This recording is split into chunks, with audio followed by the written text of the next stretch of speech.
Muy buenas noches, estimados doctores. Reciban los saludos de Exceltis Perú y de la Asociación Peruana de Endometriosis. Agradecemos su asistencia, ¿no?, a este segundo módulo de tratamiento de este importante programa de educación médica continua de actualización en endometriosis. En esta oportunidad contaremos con la presencia y ponencia del doctor José Negrón Rodríguez. El doctor José Negrón Rodríguez es especialista en ginecología, es director del Centro de Endometriosis y Dolor Pélvico y es vicepresidente de APENDO.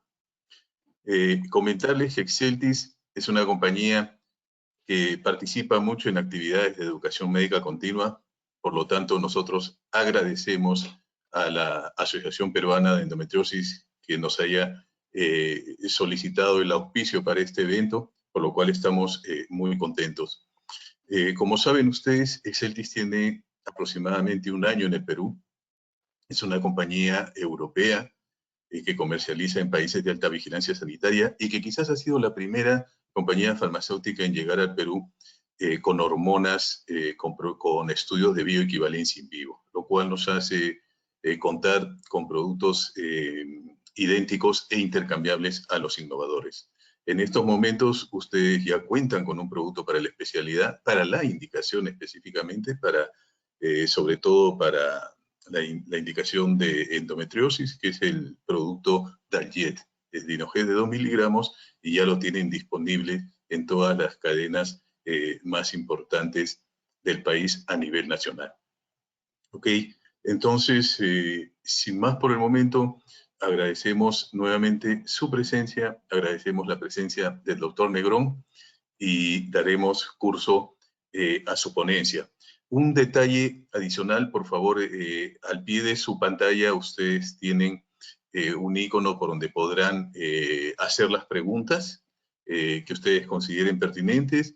Al final de la ponencia del doctor Negrón tendremos 15 minutos aproximadamente para poder responder sus preguntas. De antemano, gracias a todos y dejo con ustedes al doctor Negrón. Muchísimas gracias. Muchas gracias por la presentación.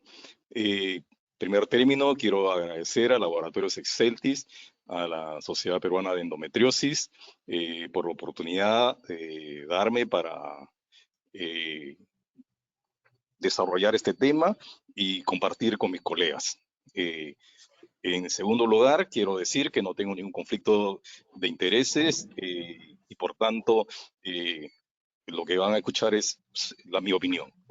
Bien, el tema que vamos a tratar ahora, continuando con la educación médica continua en el tema de endometriosis, es la parte del tratamiento quirúrgico de la enfermedad endometriósica.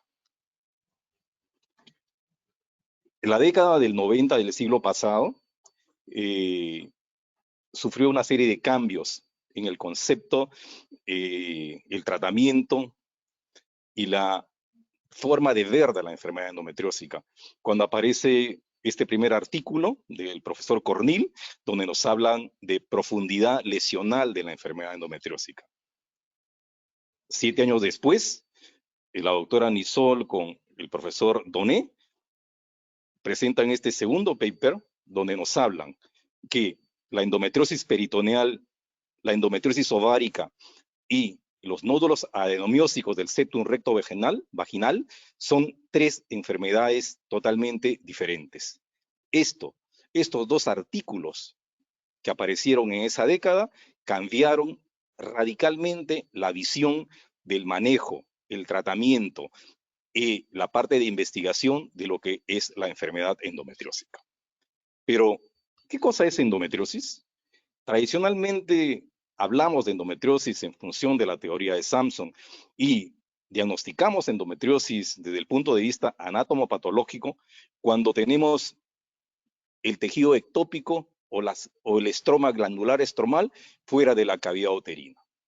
Pero endometriosis es una enfermedad estrógeno dependiente, pero no solamente es eso, es un proceso inflamatorio crónico donde hay una sobreproducción de citoquinas, elementos proinflamatorios, pero también hay elementos que producen neoangiogénesis, como el factor vascular endotelial, elementos que producen neurogénesis, y como resultado final hay formación de adherencias, fibrosis, dolor pélvico crónico, y muchas veces se compromete la fertilidad. Bien, en los últimos años también se está tratando de adicionar el concepto de fibrosis a la enfermedad endometriósica, porque muchas veces puede no verse el tejido glandular estromal en la muestra, sino solamente fibrosis. Bien, acá podemos observar los tres fenotipos de la enfermedad endometriósica en este gráfico: la endometriosis peritoneal superficial, la endometriosis ovárica y la endometriosis infiltrativa profunda. Comparten una patogénesis similar, probablemente la endometriosis superficial y la endometriosis ovárica, pero no necesariamente la endometriosis profunda. ¿Tienen síntomas diferentes? Sí, tienen síntomas diferentes y algunos en común. Y obviamente el manejo clínico y sobre todo quirúrgico es totalmente diferente. Bien, hablemos de prevalencia. En una data de 1.230 casos de la Universidad de Sao Paulo, se encuentra más o menos alrededor del 60% de endometriosis superficial y ovárica, pero lo importante es que el 40% de esta data es endometriosis profunda.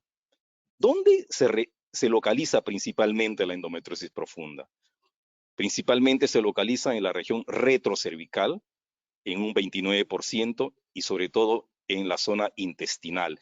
Hablamos básicamente en la región rectosigmoidea, alrededor del 90%, y vesical 5%, vaginal 5%, y en zonas extrapélvicas en menor proporción. Una cosa importante es tener en cuenta cómo se diagnostica y en qué tiempo se diagnostica. Lastimosamente, repito, esta es una enfermedad que se diagnostica en muy largo tiempo. Como podemos ver en ese cuadro, endometriosis profunda, en esa data paulista, el promedio desde el inicio de síntomas hasta que se haga el diagnóstico de la enfermedad, un promedio de casi 8 años. En cambio, la endometriosis que no es profunda demora más o menos alrededor de 6 años. Entonces nos hacemos la pregunta: ¿cuándo operar endometriosis profunda? El tiempo desde que empezaron los cambios ha sido muy importante, y resumimos en esta diapositiva y nos preguntamos qué cosa ha cambiado. Y definitivamente ha cambiado mucho. 1, el conocimiento y comprensión de la enfermedad endometriósica. Al inicio hablaba de lo que llamamos profundidad lesional y los fenotipos de la enfermedad endometriósica.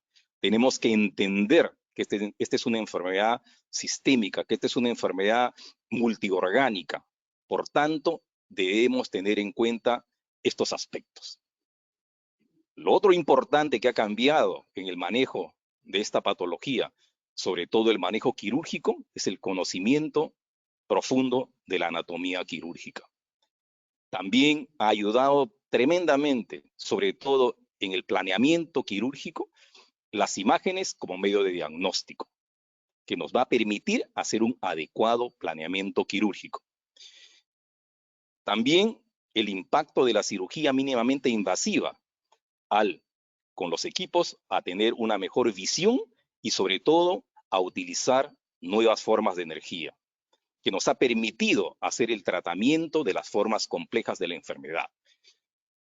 ¿Cuál es el objetivo de todo esto? El objetivo de todo esto es mejorar la vida de estas mujeres que sufren esta terrible enfermedad, y sobre todo las que desean reproducirse, que puedan alcanzar el proceso reproductivo al tener su bebé. ¿Cuál es la necesidad de mejorar la estrategia en el tratamiento quirúrgico de la endometriosis profunda?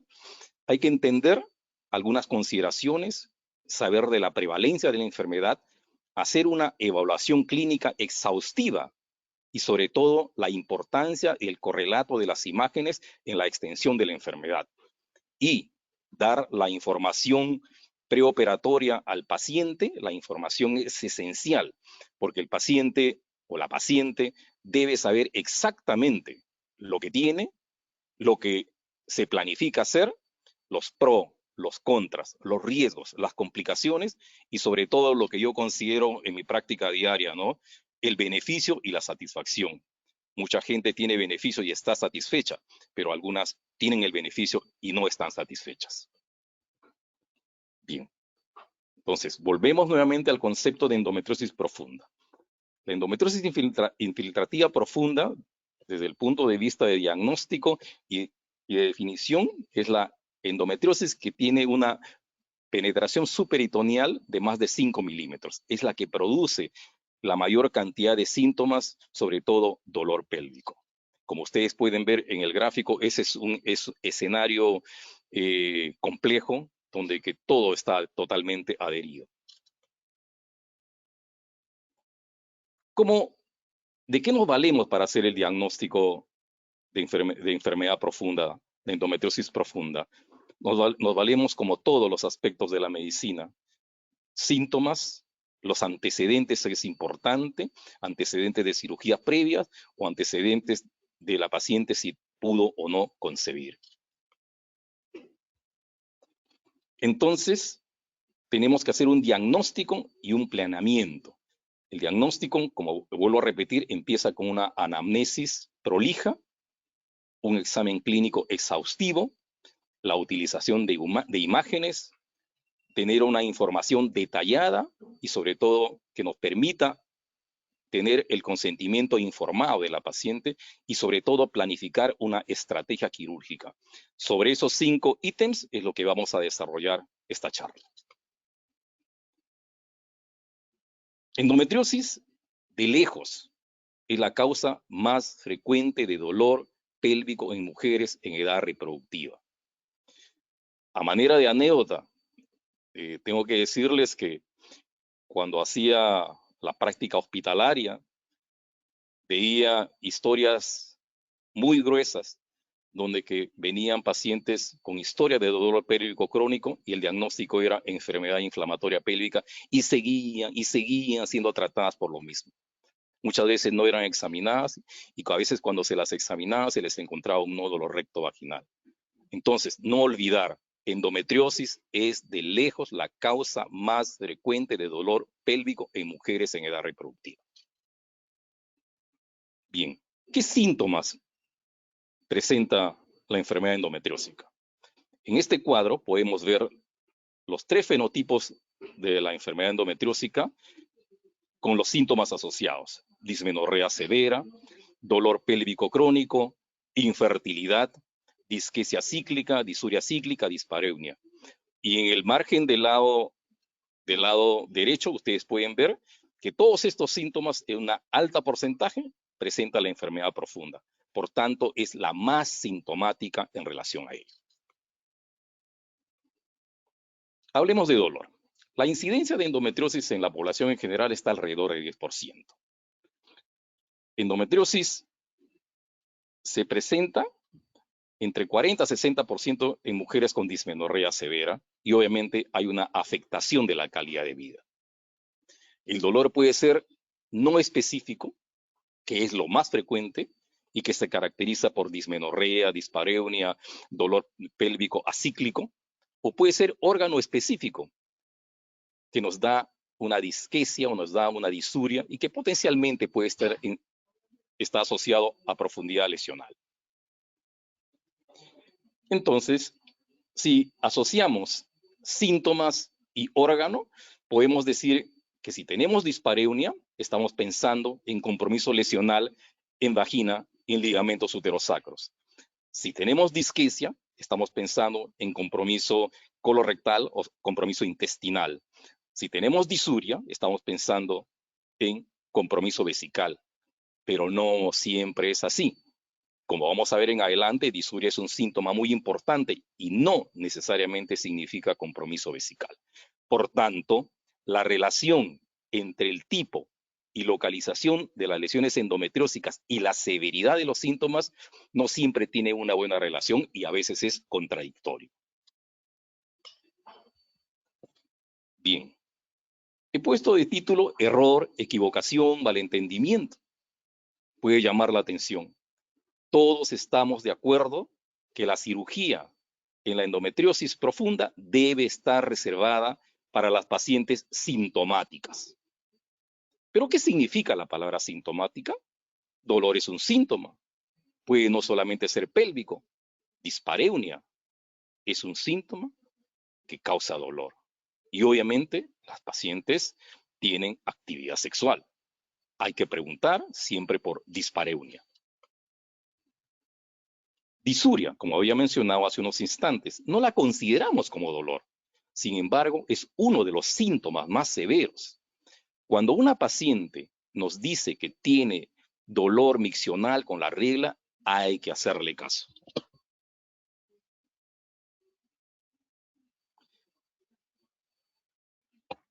Hay que hacerle caso.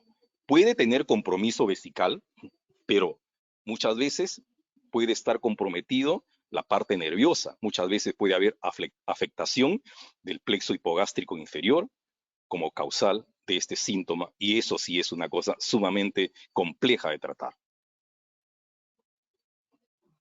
Balonamiento abdominal tampoco se considera como dolor y sin embargo muchas pacientes se quejan de balonamiento abdominal y dolor abdominal.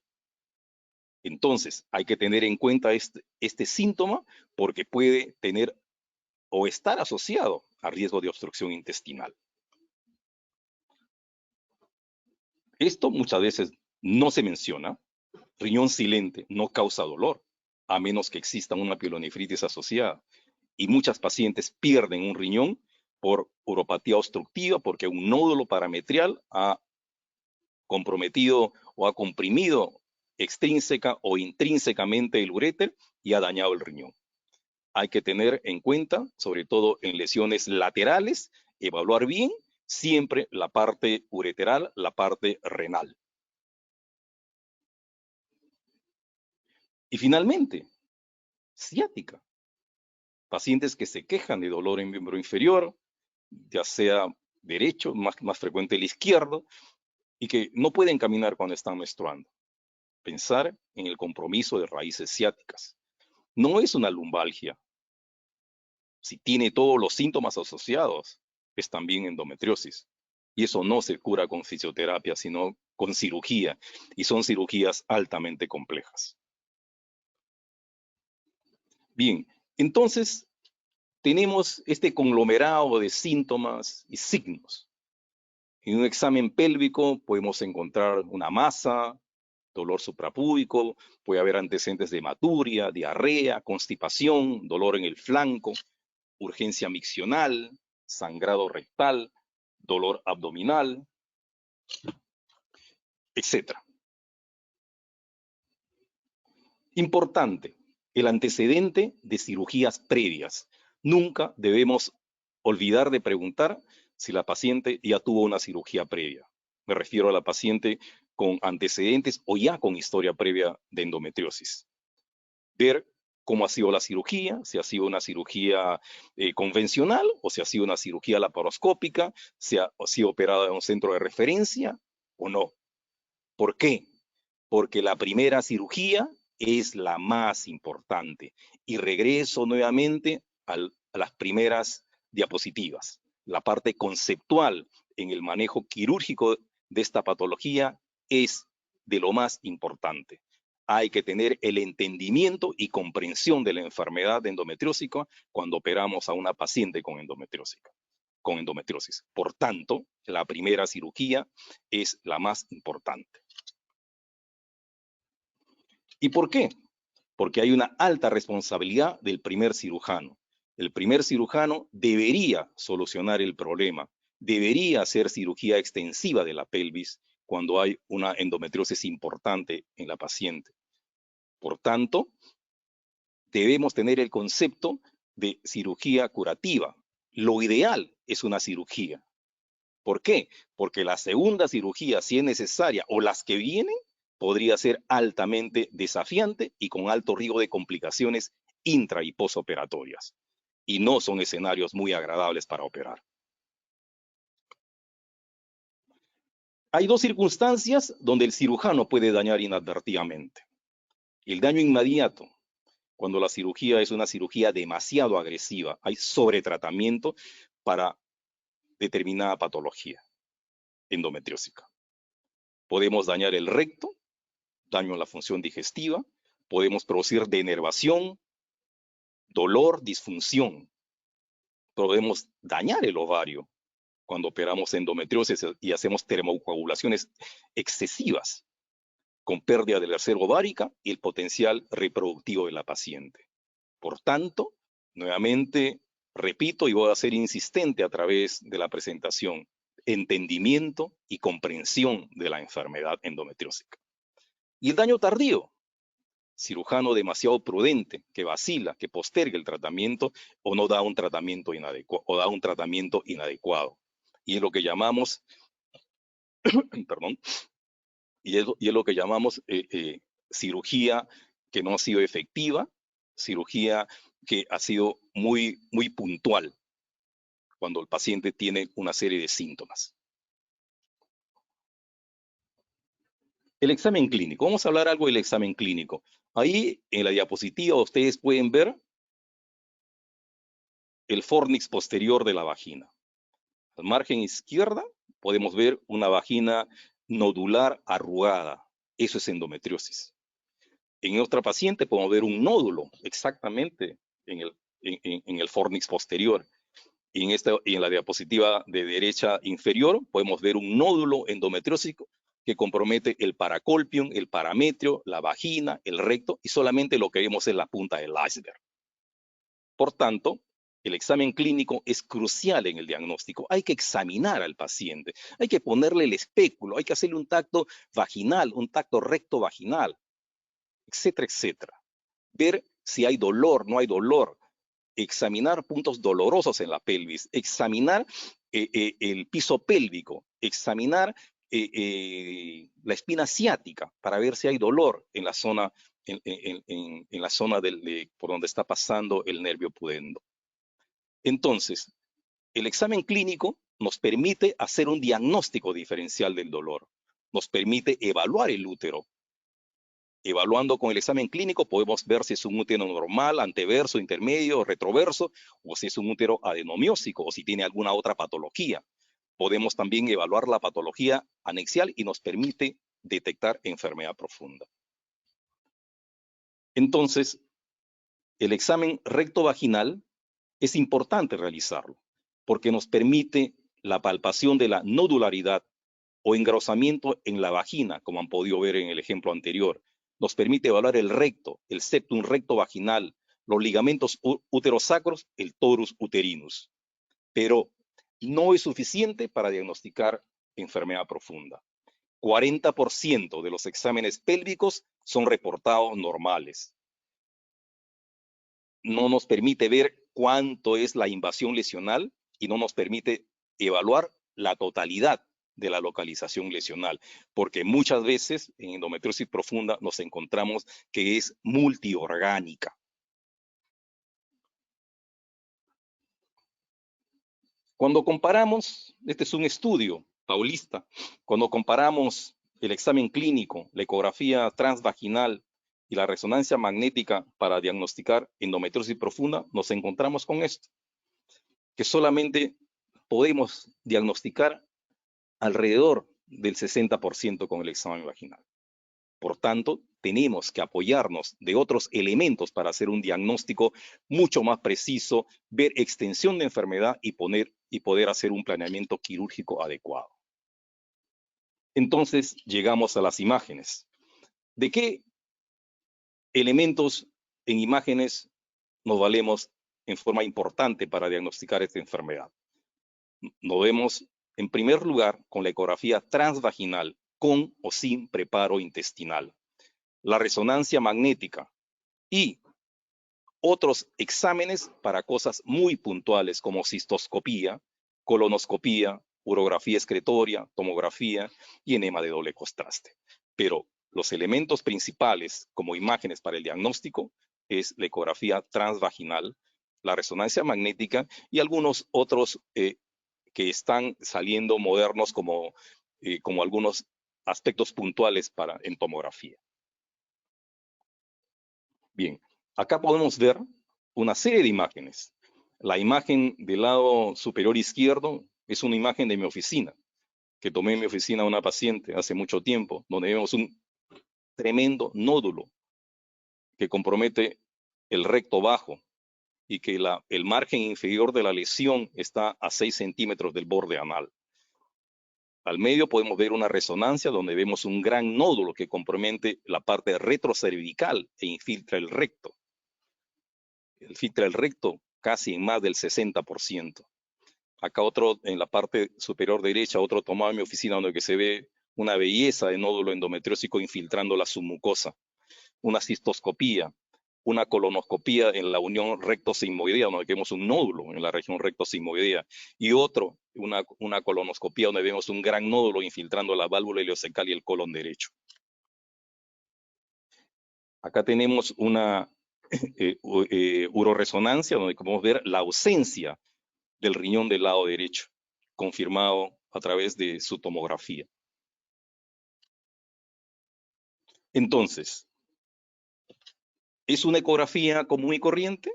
No, hay que saber hacerla, hay que saber verla, sobre todo interpretarla. ¿La resonancia magnética es igual?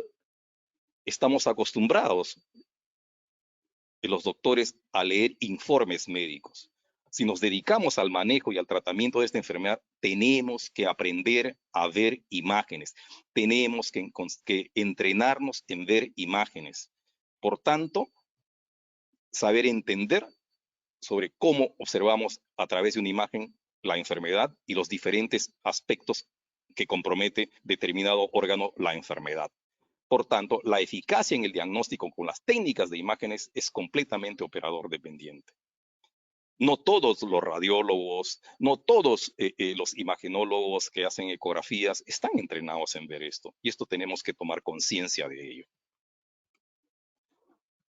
Un artículo interesante, también paulista, que la ecografía transvaginal con preparación intestinal es capaz de predecir el número de lesiones en las capas del redo sigmoides en endometriosis profunda y que nos permiten definir la estrategia quirúrgica.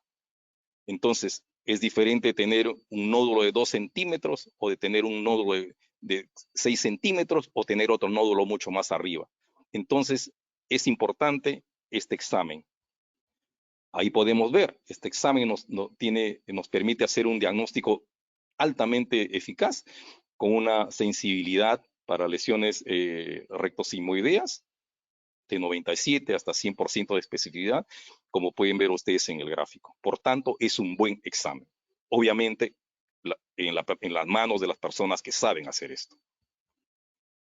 Otro artículo interesante, que solamente viendo que la lesión invade la capa submucosa, podemos predecir que ya al invadir la capa submucosa ya tiene más del 40% de compromiso de la circunferencia del recto.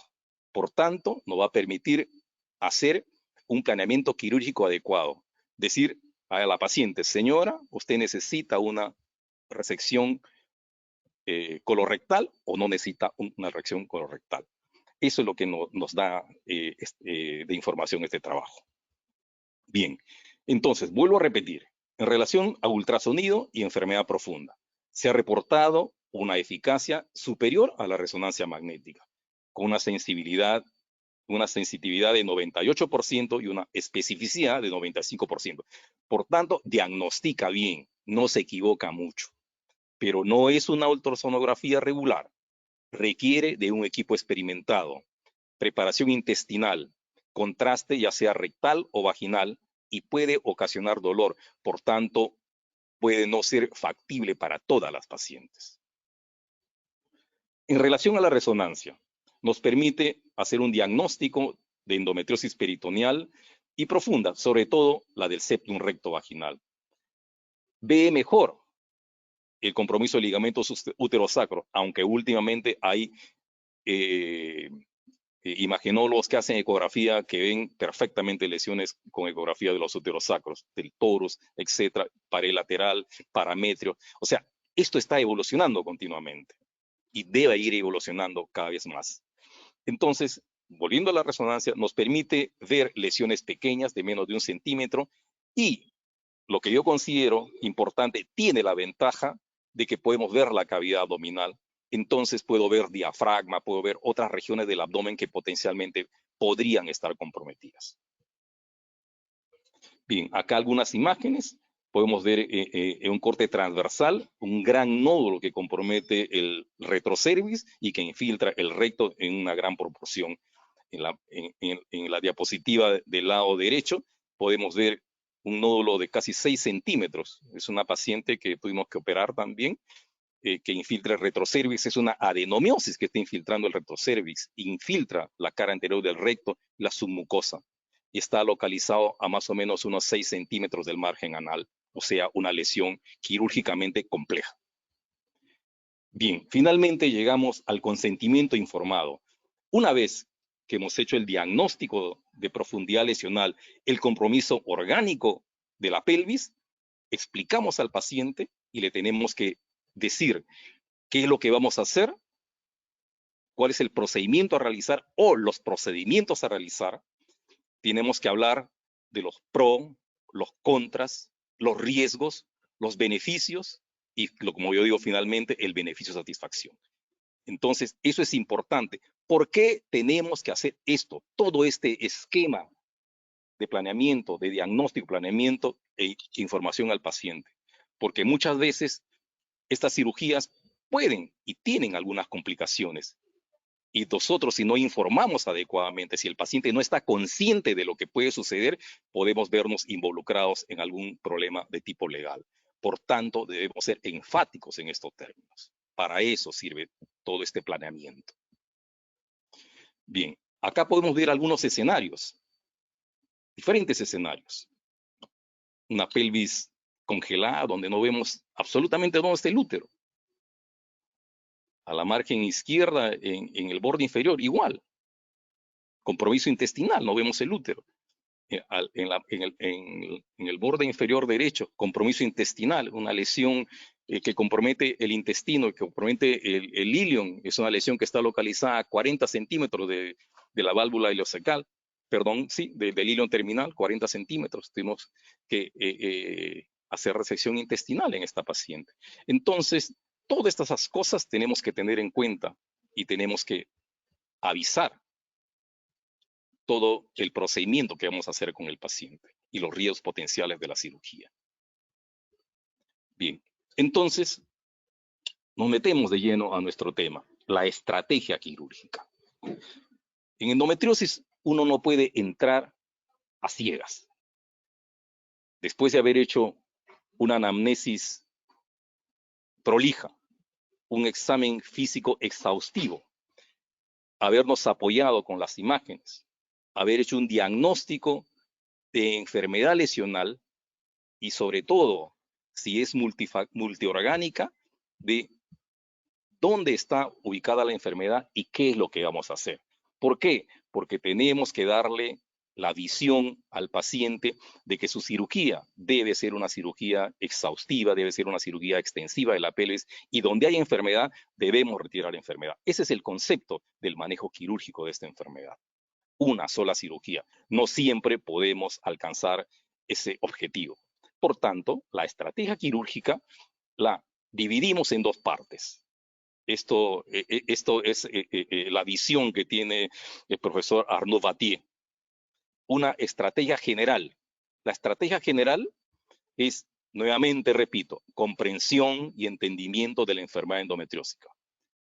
Adhesiolisis, la exposición de la cavidad pélvica.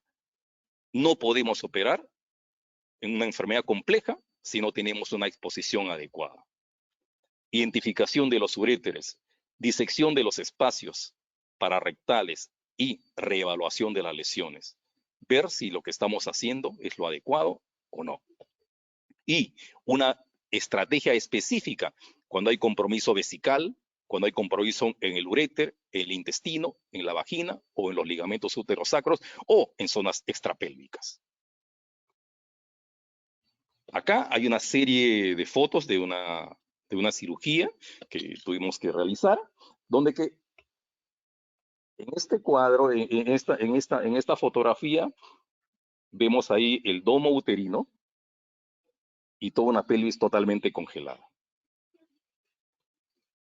En esta otra diapositiva del centro, lo que estamos es viendo, tratando de ver el cul-de-sac, pero está totalmente obturado. Esto es para mostrar las lesiones iniciales.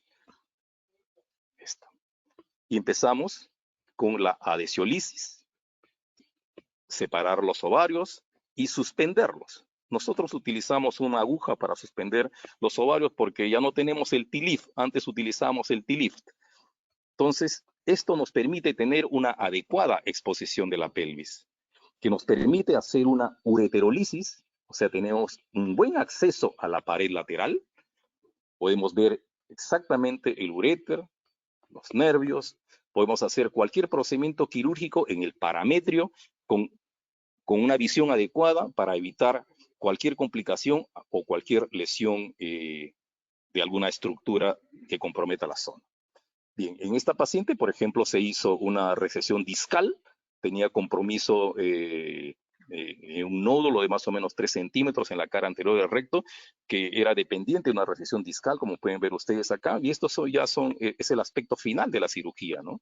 Una gran exposición del parametrio en este lado derecho, en este lado izquierdo, acá este es el lado derecho, con las estructuras correspondientes. Bien, si me permiten, un par de minutos para pasarle un par de cirugías.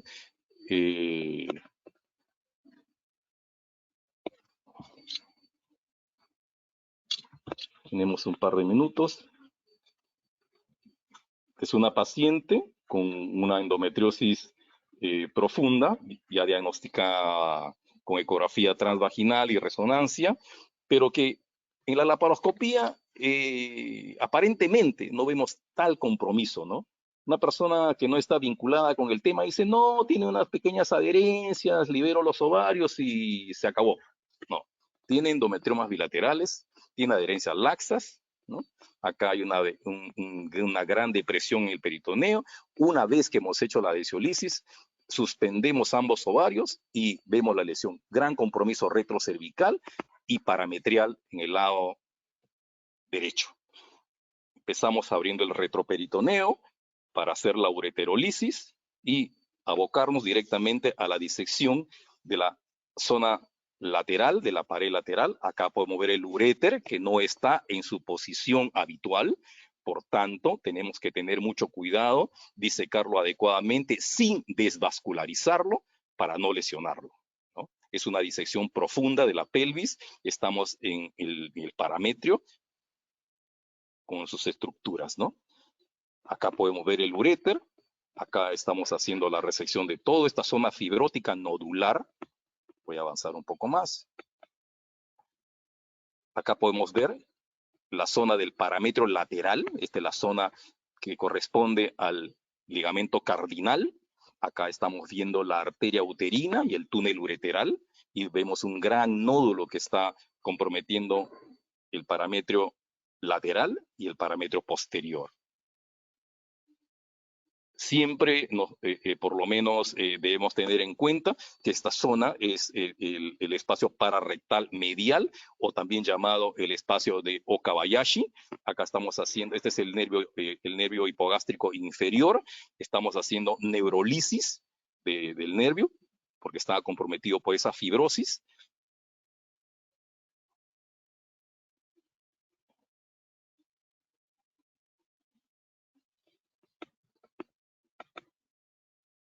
Y pueden ver el gran compromiso de la pared lateral izquierda.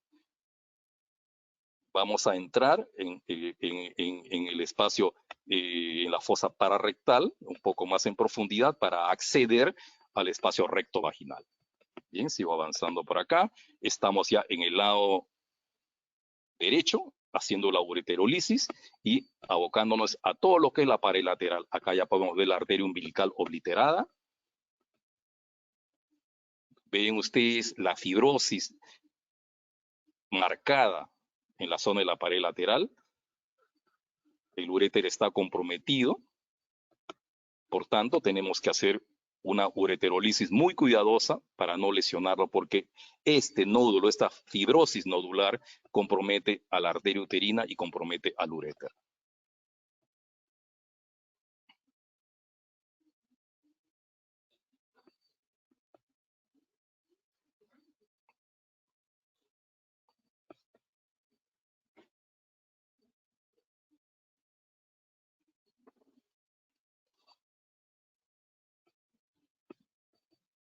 Acá tenemos el uréter, acá tenemos la arteria uterina.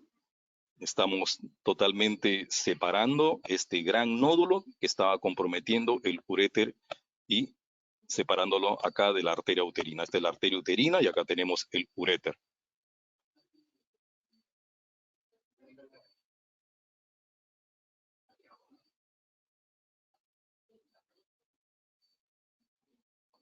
Ya el nódulo ha sido escindido. Ahora nos vamos al parametrio posterior.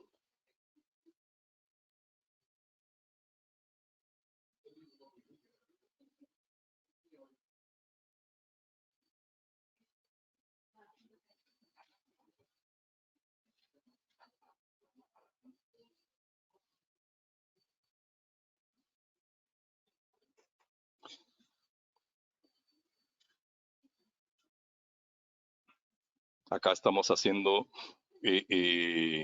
neurolisis. Este es el nervio hipogástrico, el que está siendo separado discretamente por esta pinza del asistente. Y acá estamos liberándolo de este nódulo, de esta fibrosis que compromete el ligamento uterosacro y que había involucrado al nervio hipogástrico. Debemos tener en cuenta que esta es la zona de la pars nervosa, o sea, la zona de los nervios, en el espacio de Okabayashi. Acá estamos ya en la parte del espacio recto vaginal, ¿no?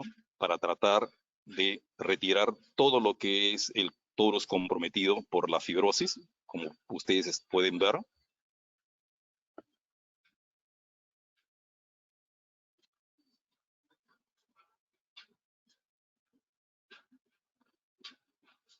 Bien. Esa es toda la fibrosis y este es el escenario al final de la cirugía, o sea, una cirugía extensiva de la pelvis con preservación de sus estructuras, preservación nerviosa, uréteres, etcétera, etcétera, ¿no?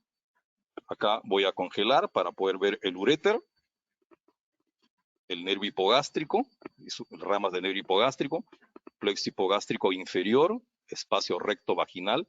Toda esta zona es el espacio de Okabayashi. Bien, y finalmente este otro vídeo para que vean la secuencia diagnóstica en esta paciente, ¿no? Esta es una ecografía de la oficina donde podemos ver un gran nódulo que compromete más del 60% de la circunferencia intestinal. Acá vemos la resonancia. El gran compromiso y sobre todo que está 5 o 6 centímetros del margen anal. A esta paciente se le hizo una resección anterior que quedó en el rango de baja a ultra baja, porque al final el margen de la sutura quedó a 3,5 centímetros del margen anal, o sea, una resección ultra baja. Ese es el escenario quirúrgico. Podemos ver el gran compromiso intestinal, compromiso de ambos ovarios, hay hidrosalpinx, es una pelvis obturada, es un cul-de-sac obturado, una pelvis congelada. Bien, vamos a ir avanzando, perdón, disculpen.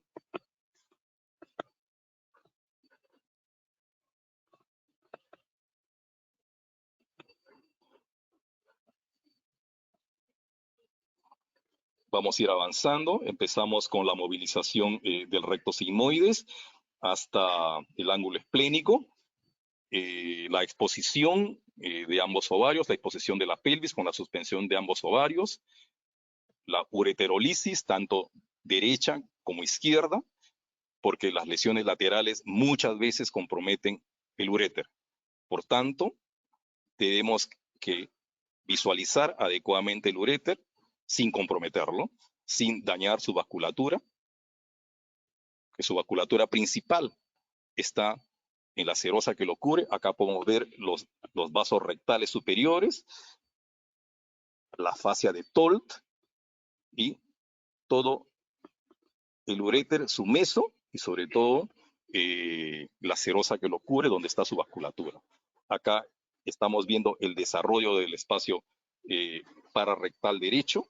Ya el recto está totalmente libre y vamos a empezar el abordaje de la lesión que compromete el retrocervix y compromete la cara anterior del recto.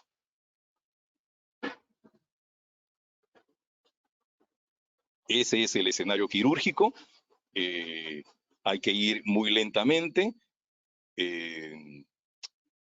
replanteando en cada momento, revisando las estructuras. Acá, por ejemplo, vemos el mesorrecto, ya la parte final del mesorrecto. La parte final del mesorrecto nos marca el inicio del recto bajo. Vamos a hacer una resección intestinal, una resección colorectal.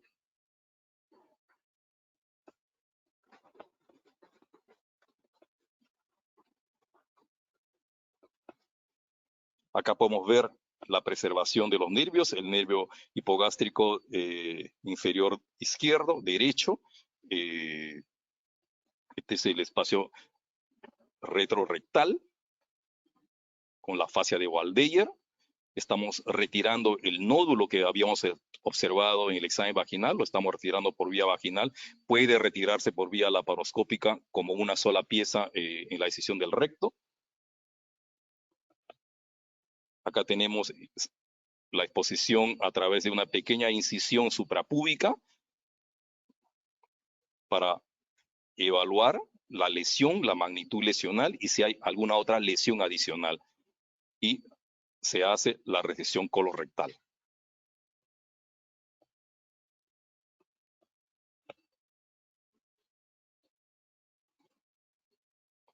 En este caso, porque se sabe que iba a ser una resección en el rango de baja ultra baja, se hizo una anastomosis lateroterminal en J para tener el concepto de reservorio rectal.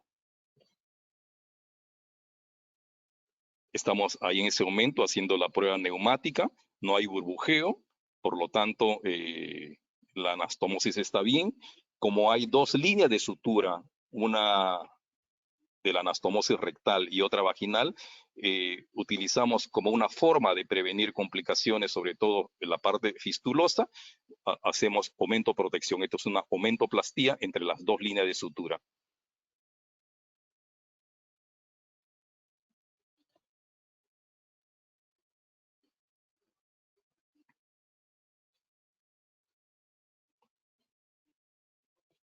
Utilizamos un sistema de drenaje, ¿no?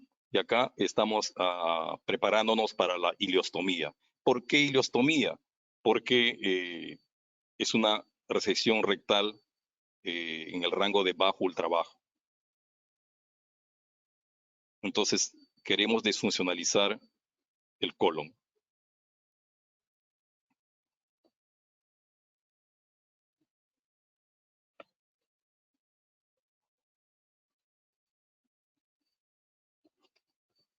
Acá va a estar la bolsa de ileostomía y el procedimiento ha finalizado.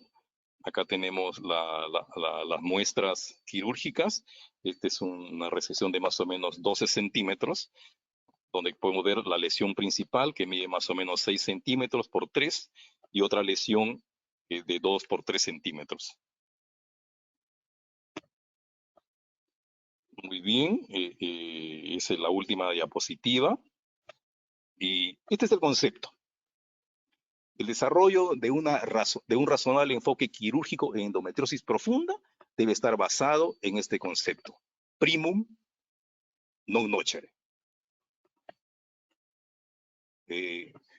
Muchas gracias por su atención y si desean hacer alguna pregunta, estoy para responderles. Gracias.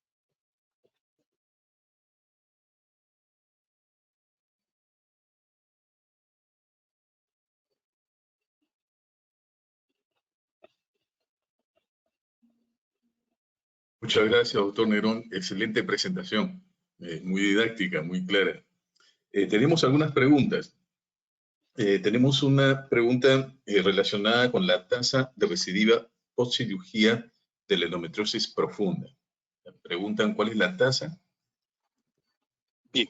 de recidiva postcirugía. En realidad, lo importante es tener el concepto de qué es lo que evaluamos en recidiva. Si evaluamos recidiva lesional a través de imágenes o si evaluamos recidiva por síntomas. Si evaluamos la recidiva por síntomas, la tasa de recurrencia es muy alta si es que no damos tratamiento médico. Por tanto, el concepto, después de hacer una cirugía de esta magnitud, si no hay deseo reproductivo, la paciente debe entrar en tratamiento médico a largo plazo, a largo plazo. Hay una serie de estudios que demuestran tasa de recurrencia, tasa de recidiva. Pero antes de hablar de eso, lo que quiero mencionar es lo siguiente. Dentro de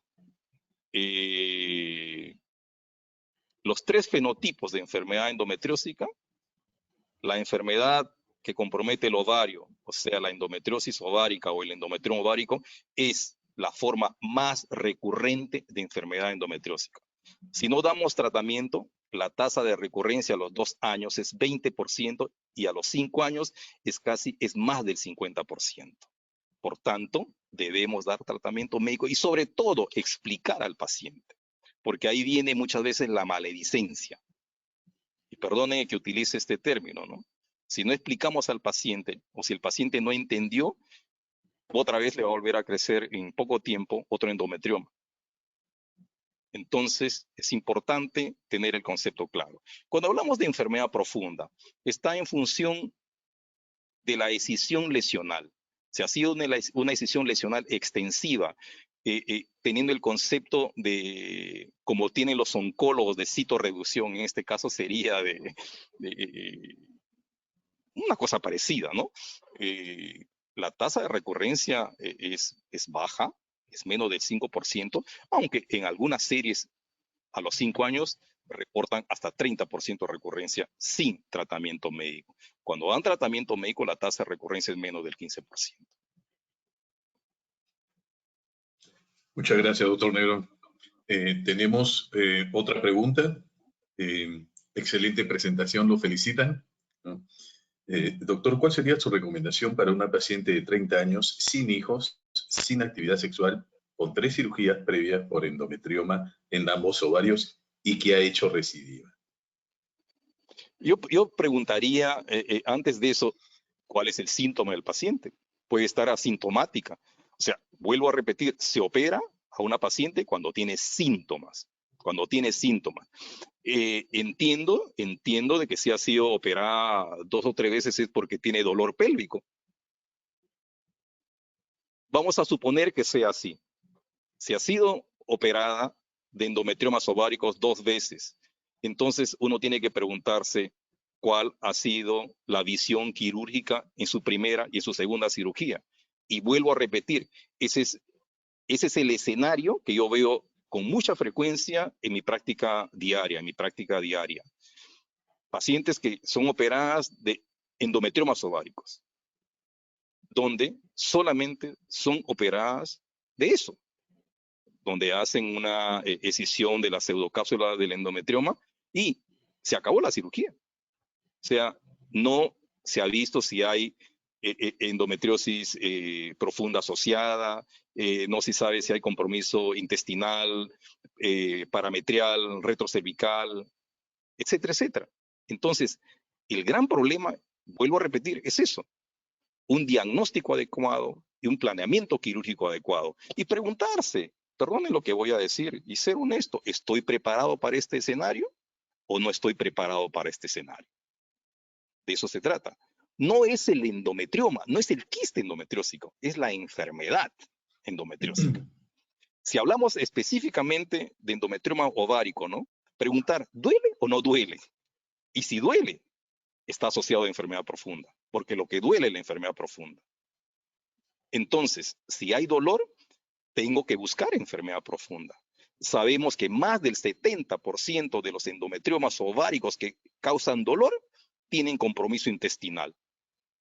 Por tanto, tengo que buscar enfermedad profunda y preguntarme, ¿estoy preparado para este escenario? ¿Qué pasa si encuentro un nódulo en el parametrio? ¿Estoy preparado para hacer una parametrectomía? ¿Estoy preparado para hacer un shading? ¿Estoy preparado para hacer un disco? Entonces, la cosa se va haciendo más compleja, ¿no? Se va uno haciendo todo un esquema mental y responderse a las preguntas que, como debe hacerse cuando uno decide hacer una cirugía. Gracias, doctor Negrón. Acá tenemos otra pregunta. En ocasiones llegan por emergencia pacientes con abdomen agudo quirúrgico y en el acto operatorio nos encontramos con endometriosis profunda. ¿Cuál es su recomendación a los médicos intervinientes? La recomendación es esa, siempre preguntar al paciente cuándo empezó el dolor, cómo empezó el dolor, preguntar sobre las reglas, si hay dismenorrea, utilizar una cosa sencilla, lo que yo utilizo todos los días en mi oficina, la escala visual análoga, de 0 a 10, cuánto duele, en qué momento es el dolor, si hay dolor cíclico, si hay dolor acíclico, si cuando viene el periodo menstrual hay alteración del proceso evacuatorio, hay diarrea, hay constipación, hay rectorragia, hay dispareunia, hay disuria, hay balonamiento intestinal. El escenario sucede todos los días, pacientes que son intervenidas por apendicitis porque tienen dolor en el cuadrante inferior derecho y resulta que es una endometriosis, un endometrioma ovárico o una cosa asociada a enfermedad endometriósica. Puede también ser una apendicitis endometriósica, ¿no? Que también ocurre con mucha frecuencia, ¿no? Entonces, volviendo al tema, ¿no? O sea, creo que cada patología tiene una forma de presentación y creo que está en la evaluación clínica y sobre todo la suspicacia, la perspicacia y la experiencia de la persona que ve al paciente, el colega que ve al paciente, para tomar una decisión de qué va a operar y qué no va a operar. En eso está la respuesta, ¿no? Gracias, doctor Negrón. Acá hay más preguntas. ¿El manejo quirúrgico es diferente cuando se ingresa como electiva o de emergencia? ¿Recomienda el tratamiento médico previo a la cirugía de la endometriosis profunda? Una pregunta interesante, muy interesante. Bien, respondo en lo siguiente. Creo que hay muy pocas situaciones en la cirugía de la endometriosis, sobre todo en la endometriosis profunda. Tal vez una de ellas podría ser compromiso ureteral que está dañando un riñón, eso es una urgencia, ¿no? O un cuadro suboclusivo intestinal importante, que muy pocas veces llegan a oclusión. Por tanto, si lo vemos ya no como árbol, sino como bosque, endometriosis no ha lugar a la emergencia. Muchas veces dicen, se rompió un endometrioma. Sí, pues se rompió, hay que evaluar bien al paciente. Ya se rompió. Va a producir un cuadro irritativo, etcétera, etcétera, pero me permite evaluar ciertas cosas, me permite tener una visión de lo que voy a hacer. Entonces, en mi opinión, uno tiene que en esta patología ser muy acucioso. ¿Por qué? Porque de eso depende el futuro del paciente. De eso depende que mejore su calidad de vida. De eso depende el proceso reproductivo, si es que tiene necesidad reproductiva. Yo sé que son decisiones difíciles de tomar, pero en mi opinión, no ha lugar a entrar a una emergencia en endometriosis, más aún en endometriosis profunda. ¿Por qué? Porque tiene que tener un planeamiento quirúrgico adecuado y el planeamiento quirúrgico adecuado está en un buen examen clínico, examen físico, imágenes y saber lo que voy a hacer.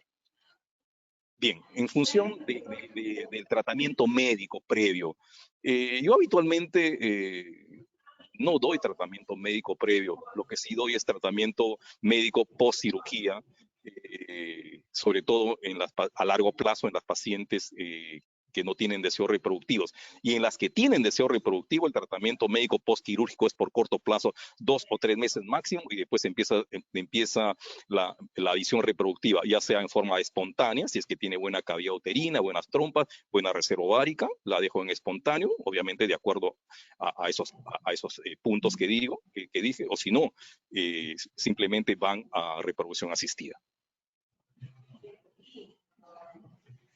Gracias, doctor Negrón. Cuando existe compromiso intestinal de la endometriosis, ¿recomienda usted ingresar acompañado de un cirujano general? Una pregunta interesante. Pregunta muy, muy interesante. Como ha podido ver, la pelvis es una cavidad muy compleja, donde está el aparato, está colon, aparato reproductor, las vías urinarias, nervios, vasos, es muy complejo.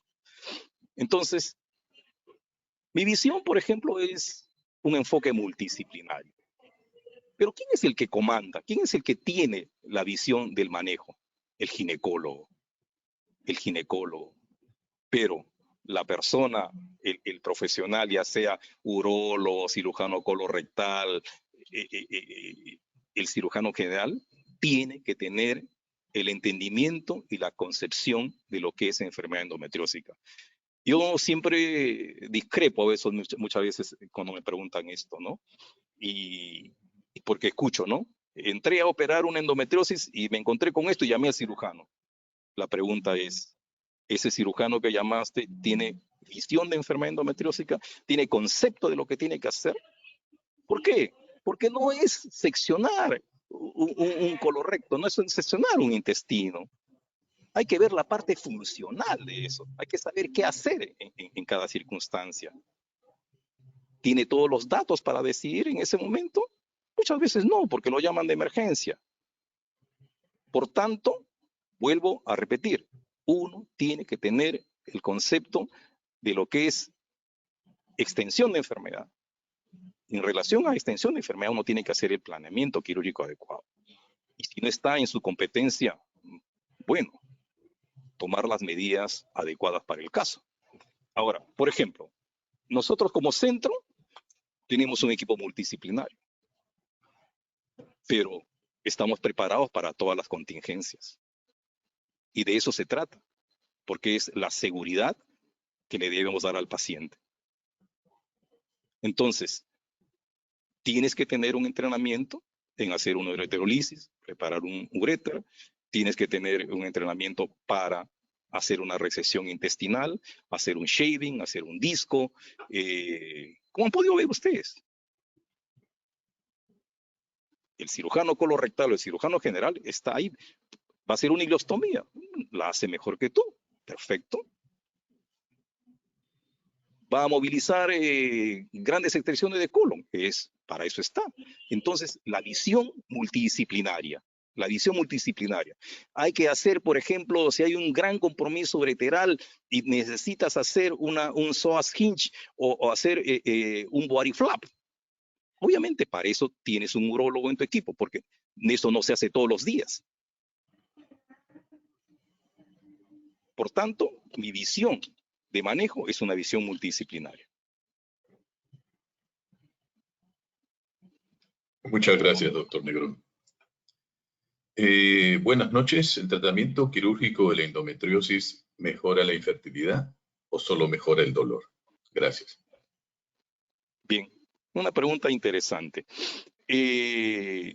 Las pacientes que tienen enfermedad endometriósica, sobre todo la forma profunda, la gran mayoría tienen afectada la calidad de vida.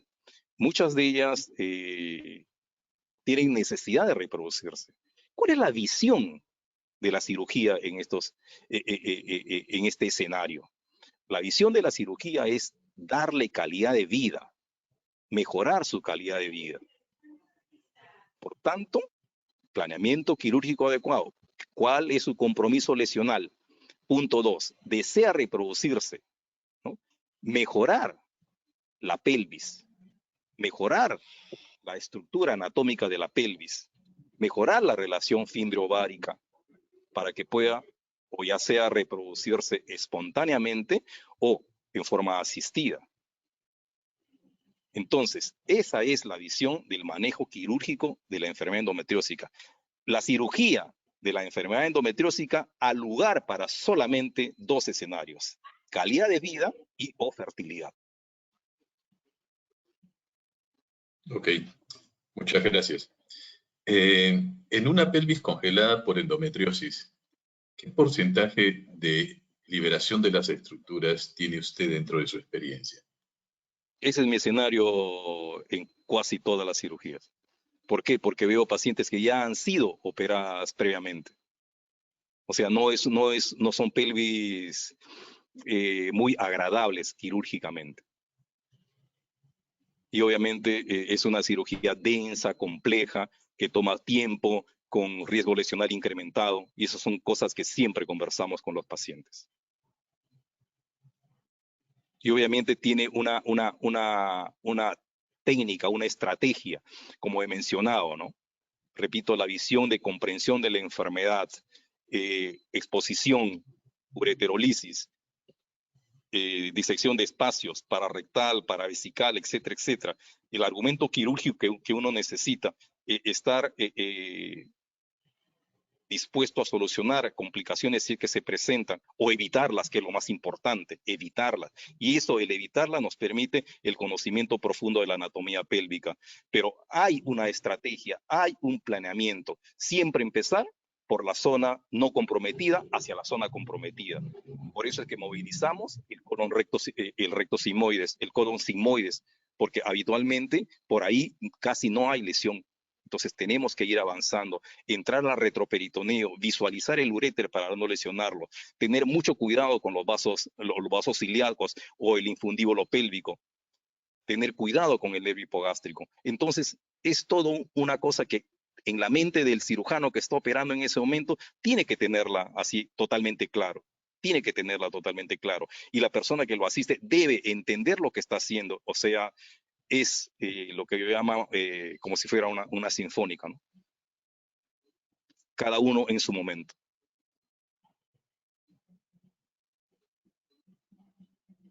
Ok, muchas gracias. Acá tenemos una pregunta, dice, ¿considera usted que el tamaño del endometrioma es indicación para una cirugía? Siempre preguntan sobre el tamaño.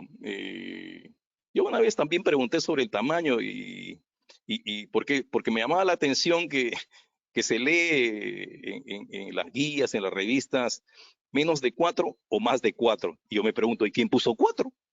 ¿Hay una data que nos diga que por encima de 4 se opera mejor o por encima de o menos de 4 se opera menor? En realidad, el tamaño muchas veces puede ser irrelevante. Y si voy al concepto del profesor Ivo Brosens, que es una autoridad mundial en endometriosis, que publicó mucho, que ha publicado mucho sobre fisiopatología de esta enfermedad. Por ejemplo, el doctor Ivo Brosens dice que independiente del tamaño, un endometrioma tiene que ser operado. ¿Por qué? ¿Por qué? Porque daña la estructura ovárica, no solamente per se, sino por los productos tóxicos que produce. Bien, hablando puntualmente en relación a la pregunta, ¿no? Yo pienso, y lo voy a responder en estos términos, no es el tamaño, es de qué se queja el paciente. ¿Cuál es la edad de la paciente? ¿Es diferente si es una adolescente? ¿Es diferente si es una mujer en edad reproductiva o si es una mujer perimenopáusica? 3 escenarios totalmente diferentes, con una visión totalmente diferente de manejo. Entonces, repregunto, ¿de qué se queja el paciente? Puede no tener dolor, puede no quejarse porque la vas a operar, no tiene dolor. Entonces, le recomiendas tratamiento médico, recomiendas preservación ovocitaria, etcétera, etcétera. Volviendo a repreguntar cuáles son las necesidades del paciente. Muchas gracias, doctor Negrón. Buenas noches. Si tengo una paciente asintomática a quien se le encuentra endometriomas ováricos, ¿se beneficiaría de tratamiento médico con Dinogest? Bien, yo creo que si es una paciente asintomática, Por tanto, preguntaría si hay deseo reproductivo o no hay deseo reproductivo. Si hay deseo reproductivo y es asintomática, le orientaría a preservación ovocitaria. Si no tiene visión reproductiva, le daría tratamiento médico a largo plazo. A menos que tenga alguna sintomatología, o a menos que cuando la vuelva a evaluar en 3 a 6 meses, los endometriomas hayan crecido.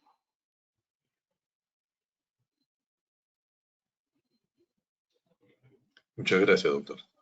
Tenemos otra pregunta. Buenas noches. ¿Cuánto se espera descienda el dosaje de hormona antimuleriana o cirugía y el tiempo ideal en que se debe tomar? Bien, interesante la pregunta. Cuando tenemos un endometrioma ovárico sintomático,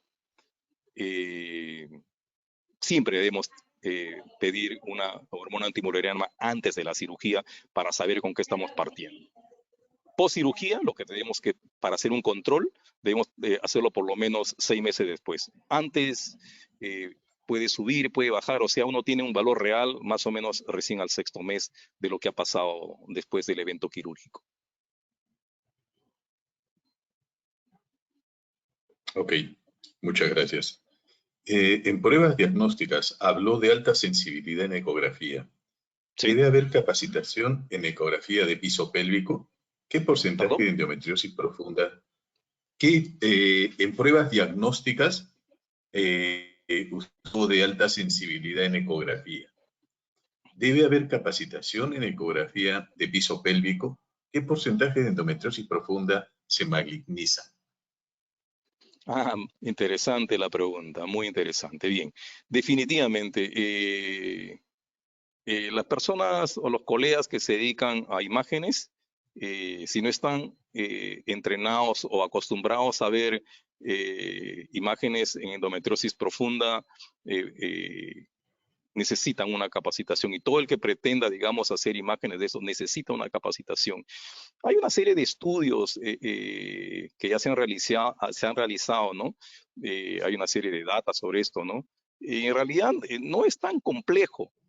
Muchos de los estudios dicen que el entrenamiento para una persona que quiere aprender esto es alrededor de 40 exámenes ecográficos donde se puede ver lesiones, ¿no? 40 exámenes, obviamente con alguien que sepa y que le entrene adecuadamente, ¿no? Bien, cada vez se está sofisticando más esto. Por ejemplo, para el grupo italiano y digo en general, la ecografía transvaginal es el gol estándar para ellos. Lo hacen intraoperatoriamente muchas veces y tiene una correlación altamente, una correlación alta con los hallazgos quirúrgicos inmediatos. Lo están publicando, lo publican a cada rato, hay webinars donde muestran cirugías en vivo, ecografía, la lesión está en el toros, está en esto, compromete recto, está a tantos centímetros del margen anal, así al detalle, ¿no? Entonces, sí es importante entrenarse en eso. Ahora, si se quiere dedicar a hacer esto, tiene que entrenarse no solamente en pelvis, sino también ver la parte intestinal, la parte renal, la parte diafragmática. O sea, un examen imagenológico debe comprender no solamente pelvis, compartimiento anterior, compartimento posterior, compartimentos laterales, parámetros, etcétera, etcétera, uréter, vejiga, sino colon izquierdo, riñones, diafragma, colon derecho, apéndice, etcétera, etcétera, ¿no? O sea, un enfoque global de lo que es la cavidad abdominopélvica desde el punto de vista de imágenes. Ahora, la parte final de la pregunta era ¿qué porcentaje se maligniza, no? Bien, muy interesante. Sí.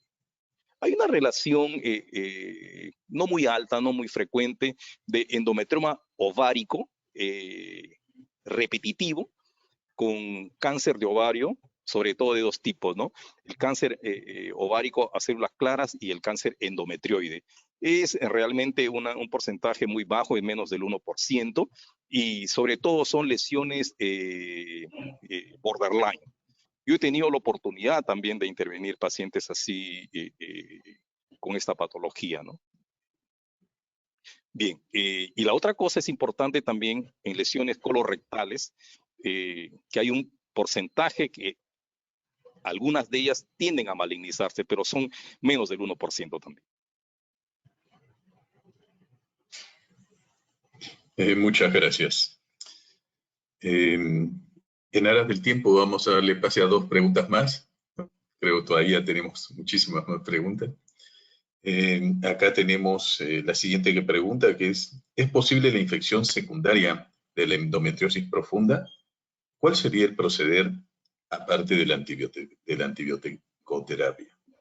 No entiendo mucho la pregunta. O sea, que la endometriosis profunda per se causa infección.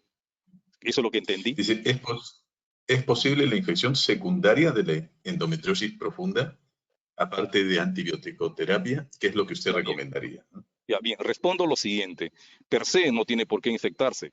La pelvis se infecta, por ejemplo, si hay, por ejemplo, ¿no? Una aspiración ovocitaria o aspiran un ovocitos en una paciente con un endometrioma ovárico, obviamente sí, el riesgo de hacer una infección pélvica o tener un absceso tubovárico es potencialmente plausible, ¿no? Y pasa, y está demostrado, y está dateado eso, ¿no?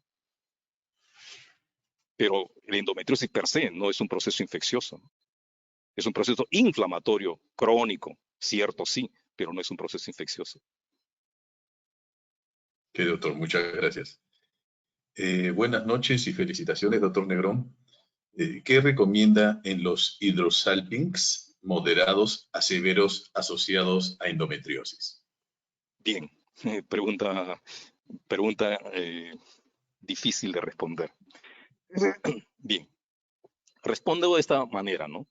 La visión cuando tenemos que operar a una paciente con una endometriosis severa, una endometriosis profunda que compromete ovarios, y sobre todo cuando hay compromiso ovárico importante, generalmente está asociado casi en el 80-90% con hidrosalpinx. Y el hidrosalpinx puede ser leve, moderado o severo. Entonces, me remito nuevamente a la anamnesis. ¿Cuál es el deseo del paciente?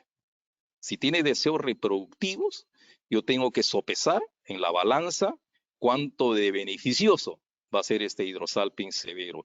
Si es un hidrosalpinx severo, definitivamente no le va a ser beneficioso para su proceso reproductivo.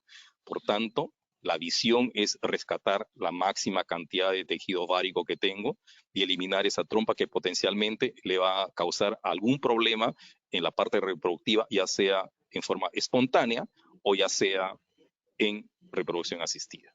Pero, ahí está el pero. ¿Qué pasa con el leve o con el moderado? Habitualmente nosotros no sacamos o retiramos, no hacemos exéresis de trompa cuando hay hidrosalpinx leves o moderados. ¿Por qué? Porque mucho de este compromiso inflamatorio está producido por la enfermedad activa de ese momento. Entonces, cuando pasa el efecto inflamatorio, damos el tratamiento supresivo hormonal por 2 o 3 meses con fines reproductivos, a posteriori, entonces muchas veces se normaliza ese cuadro. Obviamente tenemos que hacer una adecuada adhesiolisis, o sea, adecuar la salpinge para que tenga una adecuada relación fimbrio-ovárica, ¿no? Esa es más o menos la visión quirúrgica que tenemos, ¿no? Y que creo que tienen todos los que se dedican a esto. Muchas gracias, doctor. Y acá la última pregunta. Cuando solicita la resonancia magnética, ¿la solicita con contraste o sin contraste? No, habitualmente solicitamos con contraste. Y quiero un par de segundos respecto a esto, ¿no? Cuando uno solicita un examen, siempre me acuerdo lo que me decía un maestro cuando estudiaba el pregrado, decía, ¿no? Soliciten algo que saben ver, que saben leer. ¿No? ¿Qué cosa quiero decir con esto? ¿No? Cuando yo solicito un examen, si no sé leer, tengo que aprender a leerlo. ¿Y por qué digo esto? Porque no todos los radiólogos también están entrenados en ver lesiones profundas. Y eso ocurre acá y en cualquier otra latitud. Acá en el país, muchos radiólogos no entienden lo que es la enfermedad profunda. Yo he tenido la oportunidad de operar, informes de resonancias totalmente normales en pacientes que tenían enfermedad profunda. ¿Qué cosa me responde eso? Que simplemente no vieron la lesión. Pueden ser expertos viendo cerebro, corazón, músculo, lo que sea. Pero esto es una patología muy específica que necesita entrenamiento en ver la parte lesional. Y ahora, por ejemplo, se va complicando más con el asunto del compromiso nervioso de la enfermedad, que requiere otro tipo de entrenamiento. Y se van desarrollando cada vez técnicas de imagen para ver compromiso nervioso de esta enfermedad. Por tanto, tenemos que seguir estudiando respecto a esto. Entonces, hay uno de las diapositivas que pasé. El diagnóstico por imágenes es operador dependiente. Operador dependiente. Cuando uno ve una resonancia magnética, debemos saber si es un corte frontal, si es un corte transversal, que es T1, que es T2, etcétera, etcétera. Acostumbrarnos a ver imágenes, no dedicarnos a leer informes, porque el informe puede no ser real de lo que la paciente tiene.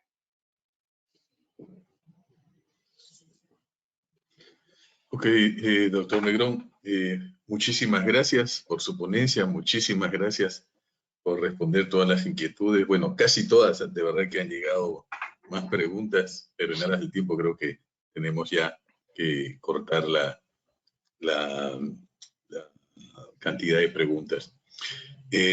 Nuestro agradecimiento a la APENDO, nuestro agradecimiento a los médicos asistentes, y estamos pendientes de la próxima reunión. Muy bien. Muchísimas Muchas gracias y que pasen unas buenas noches. Muchas gracias. Hasta luego.